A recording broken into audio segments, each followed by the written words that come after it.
Can you demolish the house tomorrow? Of course. Everything left in the house will be disposed of, right? Yes. Sorry for the tight schedule. No problem. I'm aware of the situation. My husband, who dumped his father's care on me, went on a trip to Hawaii with his mistress. It's impossible not to be angry about this. While my husband was enjoying his time with his mistress, I demolished the house and turned it into an empty lot.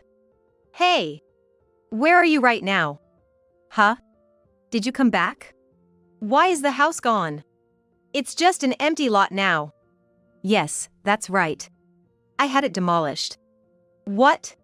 Why? My husband, who returned from his trip to Hawaii, frantically called me.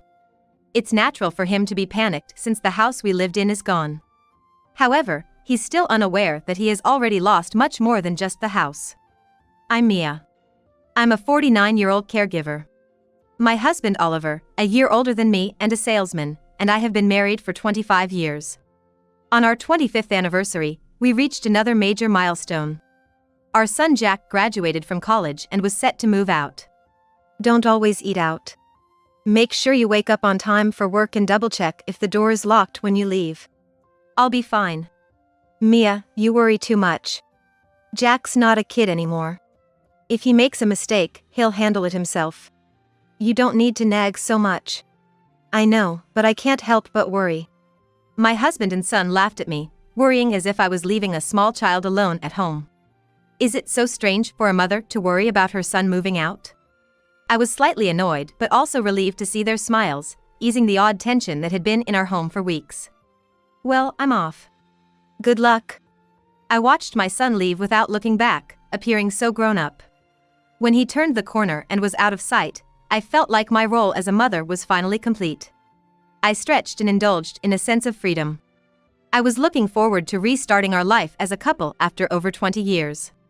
I thought we were finally going to have our life as just the two of us, but that quickly came to an end. Got a call from the hospital. Dad apparently fell while cleaning the yard. Is he all right? He might have broken a bone. I'm going to the hospital to check on him. I'll come too. I can handle it alone. You don't need to skip work. I'll tell you all about it when I get back. I couldn't concentrate at work after hearing that my father-in-law was injured. I kept glancing at the clock, which seemed to barely move, feeling frustrated. How's your father? Welcome back. Turns out it's a fracture. I see. When I got home, I found my husband in the living room and immediately asked about his father before even greeting him. I was hoping for minor injuries, but hearing my husband's words, I couldn't help but let out a sigh. He's going to be in the hospital for a while. No way, he's not gonna be in a wheelchair after discharge, right? Nah, I don't think it'll come to that, but he'll probably need a cane. That's worrisome. I should be relieved that he won't need a wheelchair. But I can't help but worry just hearing that he'll need a cane. There's a reason for my concern. My mother-in-law, who was 2 years older than my father-in-law, passed away 3 years ago due to illness. So, now my father-in-law, who's 76, is living alone. My husband Oliver has suggested that he move in with us. I've always been grateful to my in-laws and worried about leaving my father-in-law alone, so I agreed with the idea of living together. However, not wanting to be a burden, he has always refused to move in with us, preferring to live alone while he still can. But now, it might be difficult to prioritize his wishes. After Dad gets out of the hospital. We're gonna live with your dad, right? No problem with that. I've always been in favor of living with your dad. Really? Thanks. Then, it's goodbye to this house. I looked around the living room, reminiscing about when our son Jack was little. Our house and my in-laws' house are close, so it doesn't matter whether we go to their place or they come to ours. However, our house is a condo, which would be inconvenient for my father-in-law with his bad leg. Therefore, we decided to move out of our condo and into the family house. Next weekend, we told this to my father-in-law in the hospital. Dad, you can't really say you want to live alone now, can you? After you're discharged, you're gonna live with us. Sorry to be a burden. You're not a burden at all. He accepted our offer to live together, looking a bit apologetic yet happy. Just as we felt relieved and were leaving his room, we were stopped in the hallway. Wait a minute. It was my sister-in-law Charlotte, who had come to visit our father-in-law. Charlotte lives a bit far from our in-laws' house, but often visits our father-in-law, who lives alone. Her presence was a big reason we agreed to let him live alone. She had taken the day off work to visit him in the hospital today. Charlotte then expressed her concerns about our decision to live with our father-in-law. Oliver, Jack just moved out and now you're suddenly gonna live with Dad? Are you okay with that, Mia? I'm single and not planning to get married, so I can live with Dad if that's better. Yeah, I'm totally fine with it. You live far away, don't you? You can't come back to the family home, right? Are you planning to take Dad to your place?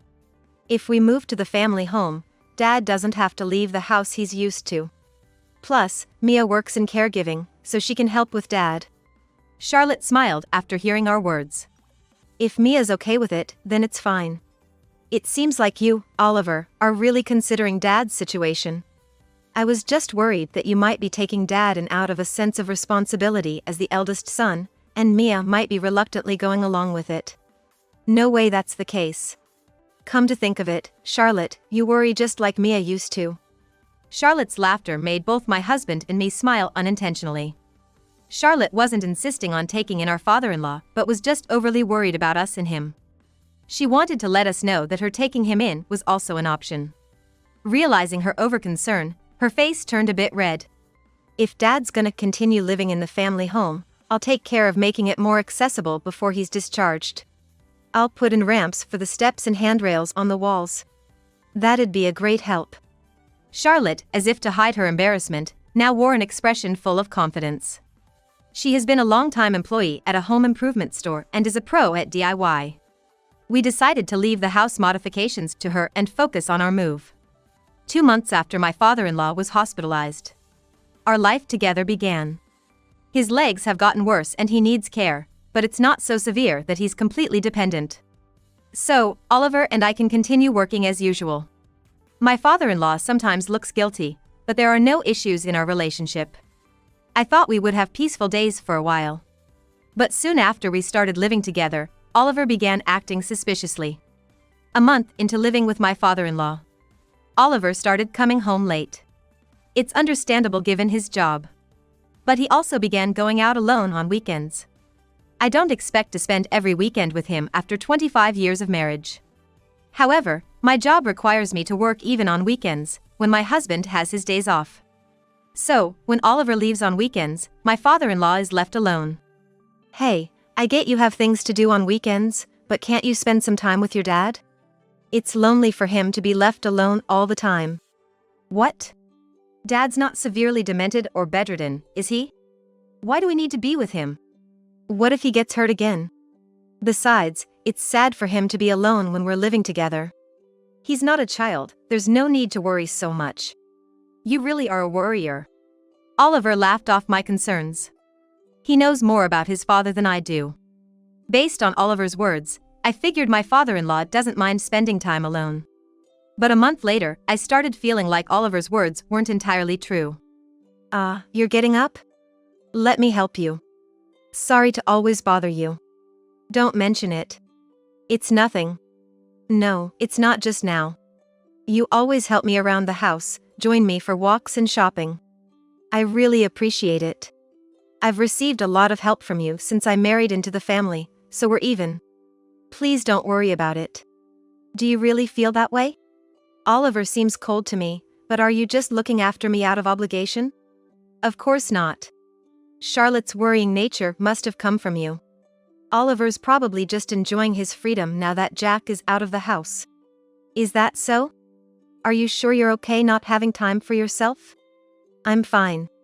I don't have any hobbies, so I prefer being with you. My father-in-law looked guilty again. Despite what Oliver said, it seemed my father-in-law was troubled by being left alone on weekends. However, he seems to be worried that Oliver dislikes him. That night, I decided to confront Oliver about his mistaken attitude. I also decided to express the frustrations I've felt over these 2 months. It seems Dad is really bothered by you leaving the house on your days off. He thinks you might dislike him. Really? Then just tell him that's not true. Just tell him? So, you're planning to keep leaving him alone on weekends? He's just misunderstanding that I dislike him. If I tell him that's not the case, it'll be fine. That's not the point. And you're always coming home late, even on weekdays, and going out on weekends. You talked big at the hospital, but you hardly help with your dad. Can you give me a hand? I work too, you know. I think it's better if you handle it, given your caregiving experience. Dad can mostly take care of himself, right? Your help should be enough. I was so astounded by his response that I was at a loss for words. Oliver had laughed off my concerns before, but this time, he was serious. It seems this is genuinely how he thinks. All right, I'll continue to support your dad myself. Thanks, I appreciate it. Starting a fight over my father-in-law would just make him feel guilty again. So, even though I was angry at Oliver's words, I kept a straight face to hide my anger. And really, I can manage my father-in-law's care on my own. I just wanted Oliver to help out of consideration for his father. But asking a husband with such an attitude for help might just lead to more trouble. I decided to take care of my father-in-law alone. I'm off work today. How about we go for a walk together? Really? I'm sorry to trouble you. Until now, I had been stressed because Oliver hadn't helped at all. But once I accepted that I couldn't expect anything from him, that stress vanished. And I have a stronger ally than my husband could ever be. This handrail seems a bit low for you to use comfortably. Then I'll raise it a bit. I'll fill in the screw holes too. Sorry about this. I thought Oliver could handle something like this, but he never does. He's out again today, isn't he? Wonder what he's up to. Charlotte talked with me while continuing her work. Her skillful use of the impact driver was far more reliable than my husband could ever be. Even after we started living with my father-in-law, Charlotte occasionally came to check on him. Now, I look forward to having tea and chatting with Charlotte and Dad more than anything. The other day, Dad was boldly writing his end-of-life planning notebook in the living room. It surprised me. Well, I don't want to be a burden until the very end. Plus, I don't think it's something I need to hide. It's not bad to write a planning notebook, and for Dad, it might have been a positive thing. But it's understandable to be surprised if you come across someone writing that without knowing anything about it. That's true. Sorry about that. Don't worry, I'm not planning to join your mom just yet. My father-in-law seemed to brighten up as I became more lighthearted, and his guilty expressions decreased. It's a shame Oliver isn't here, but I'm satisfied thinking that I'm living the peaceful days I wanted. However, this peace was soon to end. One Friday night, Oliver came home late as usual. Perhaps because he didn't have work the next day, he seemed to have drunk quite a bit. Are you okay? You've had quite a bit to drink. Yeah, just some work stuff. I'm gonna take a bath. Maybe wait until you're a bit less drunk? I'm fine, really. You worry too much. Oliver threw his jacket and bag onto the living room sofa and staggered towards the bathroom. I was concerned, but he's not a child. If he makes a mistake, he'll have to deal with it himself. Since he said the same to our son, there's no need for me to nag. I sighed and started to pick up his jacket and bag. As I picked up his bag, a loud rattling noise startled me. Looking towards the noise, I saw Oliver's phone on the table. It seemed to have vibrated with a call. He usually takes it with him to the bathroom. Maybe he's just taking a shower this time? Oliver always puts his phone in a waterproof case and watches videos while soaking in the tub. Not just in the bath, he's practically addicted to his phone and hardly ever puts it down at home. Even though he was drunk, today was an unusual day. With that thought, I casually glanced at Oliver's phone screen and saw a message notification from a messaging app. Thanks for today. Had fun, didn't you? Displayed on Oliver's screen was an unfamiliar woman's name and a suggestive message. No way, right? Who would be interested in a 50-year-old man? I tried desperately to dismiss the idea of an affair, rationalizing with my husband's age. But I had heard that affairs are common among older couples, and Oliver was always coming home late and going out alone on weekends. I couldn't completely dismiss the idea of an affair, and my anxiety grew. Oliver's phone, oblivious to my turmoil, rattled again with another message. One after another, third and fourth messages came in, each notification making the phone rattle. The messages appearing on the screen became increasingly intimate, and the word affair in my mind became clearer. I'm better at it than her, right? Seeing the fifth message, I felt nauseous. I quickly took a photo of the screen before the notification disappeared. The sound of the shower meant I still had time. So I decided to check Oliver's bag. As expected, it contained mostly work-related items. Nothing seemed suspicious, but my hand naturally reached for his thick schedule planner. The entries were mostly in black ink, but some were in red. The black entries were labeled as meetings and deliveries, while the red ones were cryptically labeled as meetings and handovers. Having seen the messages with his mistress, I immediately understood these red entries as camouflaged plans with her. Where was he planning to meet and what was he handing over? Looking at future plans, I saw a week-long business trip next month marked in red. Clearly, this was not a business trip but a vacation in disguise. The shower stopped, so I quickly took a photo of the planner, put it back in the bag, and tidied up his jacket and bag as if nothing happened. Oh, you tidied up my bag? Sorry about that. It was in the way. I didn't do it for you. I felt nauseous again as Oliver came out of the bathroom, drying his hair. Oblivious, he continued to dry his hair. Can you not wander around the living room while drying your head? Sorry. But a little bit should be fine, right? Oh, I left my phone out here. He realized he had forgotten to take his phone to the bathroom and hurried back to the living room. Did anyone call? I don't know, I wasn't in the living room because I was putting away your stuff. Oh, okay. He took his phone and went straight to the bedroom. Knowing about the affair, my disgust was overwhelming. Once he disappeared, the nausea I felt subsided. Alone in the living room, I sat on the sofa. The room was quiet, the ticking of the clock's second hand growing louder. With each second that the clock's hands ticked, my anger grew gradually. After a minute, with 60 ticks of the clock, my anger reached its peak. I had two strong allies on my side. Oliver wasn't going on a vacation, but to hell.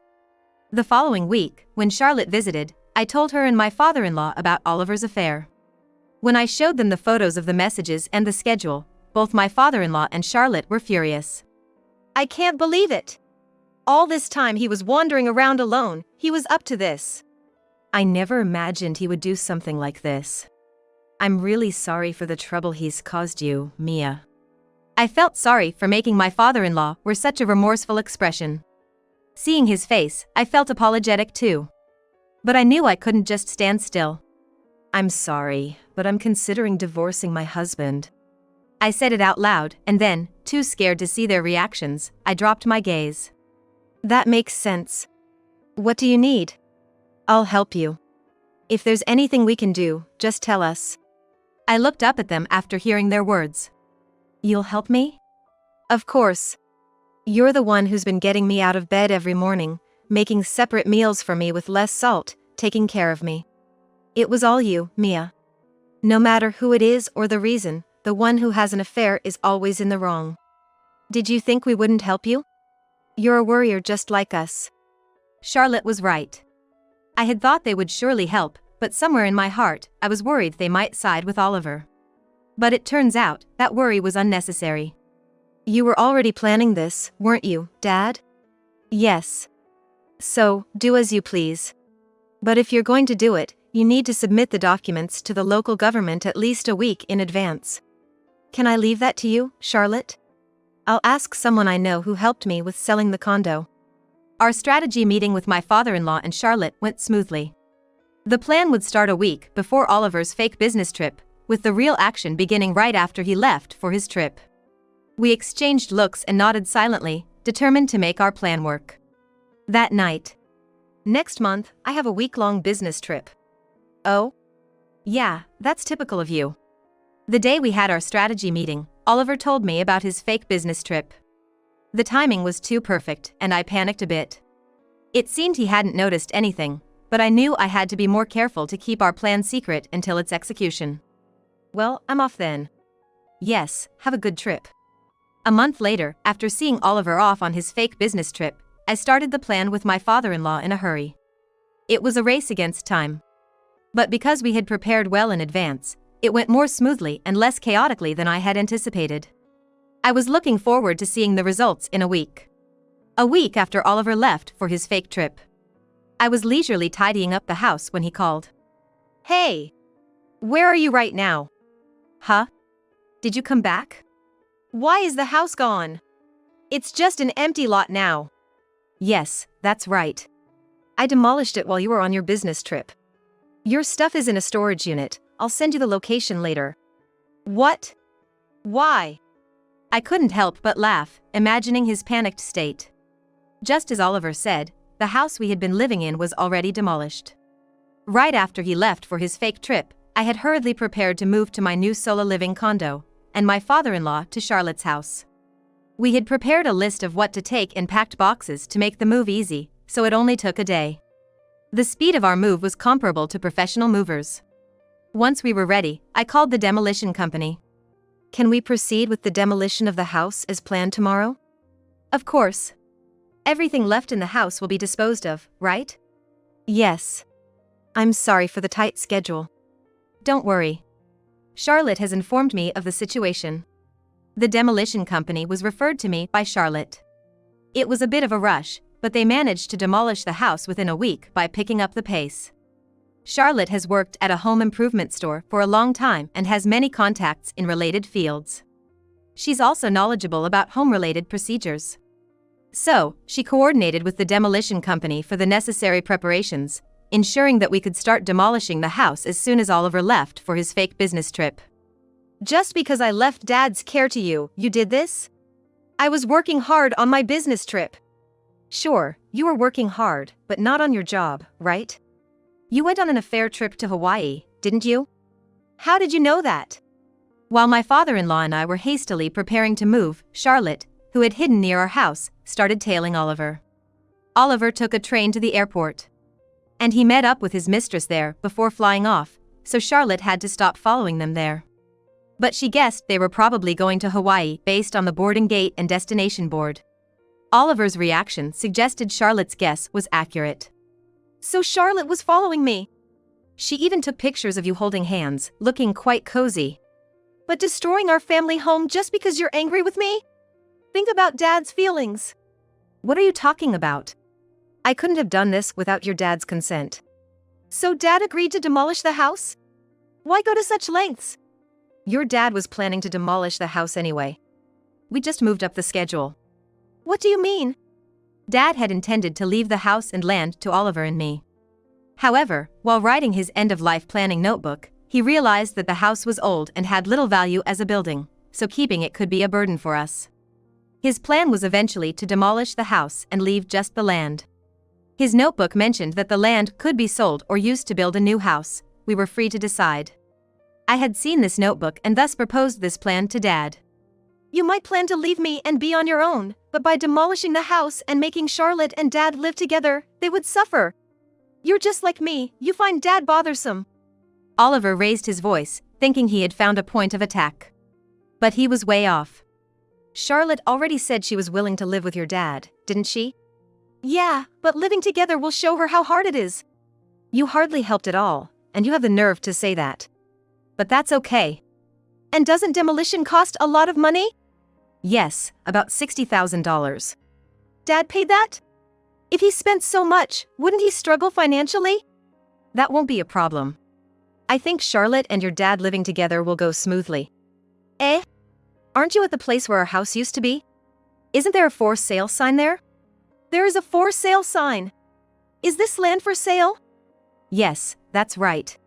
We decided to sell the land after demolishing the house. It belonged to Dad, so it was natural for him to pay for the demolition. Additionally, since the land belongs to my father-in-law, it's only natural that the money from its sale would be his. While Charlotte was coordinating with the demolition company for the plan's preparations, I was dealing with a real estate agent to sell the land.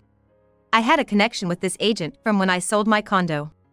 I relied on the same agent who handled my condo sale. That made the land sale process smooth. According to the real estate agent, the land would likely sell for around $120,000. When the land sells, I'm supposed to get moving expenses from that $120,000. Charlotte mentioned she's working, so she plans to use day services for your dad. He probably intends to help with her living expenses, given he has money and will use day services. Charlotte had always been willing to live with your dad. Do you see any problem with that? So where am I supposed to go? I don't know. Maybe to your mistress? That's impossible. She's married, and ours was just a physical relationship. We never intended to be together. Please, just this once, forgive me. I'm begging you. A physical relationship in a double affair? How can you expect me to forgive that? I've just got proof of your affair, so expect a divorce and alimony. What do you mean? I've been recording this conversation with an app. You didn't have any proof of your affair, but you just admitted to a purely physical double affair, didn't you? What? You've been recording all this time? Yes. About the house, your dad, the divorce, anything else you want to ask? From the other end of the phone, I heard a sound like sand being rubbed together. Oliver had probably collapsed on the ground. Hey, are you listening? There was no response from Oliver. If he's not going to talk, there's no need to keep the phone line open. I sighed and hung up. I wasn't sad about divorcing Oliver. I was just looking at the piles of boxes, thinking about how much time unpacking would take. The divorce from Oliver went as smoothly as the house demolition and land sale. My ex-husband, having lost his home, rented a cheap apartment. There was a reason he chose a cheap place. When we divorced, we split our savings. But he had to pay me alimony for the affair. Moreover, it was a double affair. When I claimed alimony from his mistress, her husband learned about her affair. So, Oliver was also claimed for alimony by her husband. Naturally, her husband filed for divorce as well. Furthermore, the mistress was a co-worker of Oliver. Such an interesting topic as a double affair naturally spreads on its own. The affair becoming known within the company led to both Oliver and his mistress resigning. Oliver was left penniless and without income after paying alimony to me and his mistress. My father-in-law has money, but he'll likely use most of it for Charlotte's sake. So, Oliver couldn't expect any inheritance. He lost money, family, and home because of the affair. The mistress, now divorced, could have ended up with Oliver. However, her life was also ruined by this incident.